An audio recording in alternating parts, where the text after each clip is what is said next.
និង Virgil នៅលើកំពូលប៉ម Termini Scroll បង្ហាញឈុតដោតដង្កេចគ្នាកាយវិការហត់នឿយនិងទឹកមុខឈឺចាប់របស់អ្នកទាំងពីរហើយចុងក្រោយពួកគេត្រូវតែប្រឈមមុខគ្នាមិនមែនក្នុងនាមជាបងប្អូនតែក្នុងនាមជាសត្រូវឈាមជួរតែមួយដាវពីរមហិច្ឆតាខុសគ្នាការប្រយុទ្ធរបស់ពួកគេមិនមែនដើម្បីឈ្នះឬចាញ់ទេប៉ុន្តែ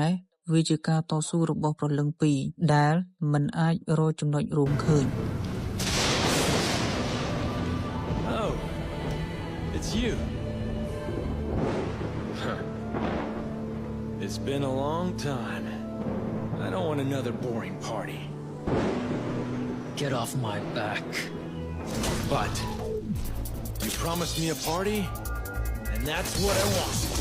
That's up to your skills.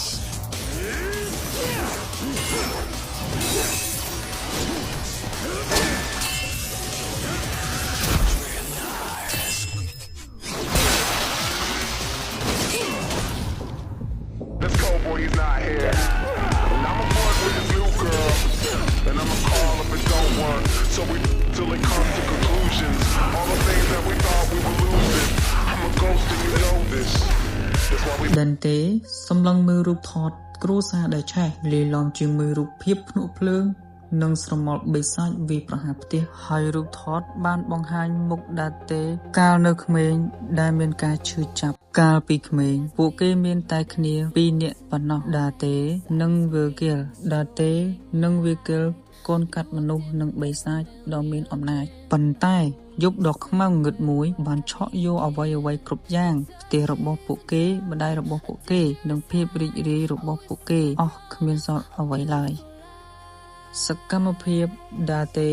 ដែលកំពុងគ្រវីដាវរីបៀលៀនយ៉ាងសាហាវតែមានទឹកមុខឌឺតែបង្កប់ភាពឈឺចាប់ហើយចំពោះ Virgil ឈរយ៉ាងត្រជាក់ហូតដាវយ៉ាម៉ាតូចេញមកពឹតជុំវិញដោយអូរ៉ាពណ៌ស្វាយការបាត់បង់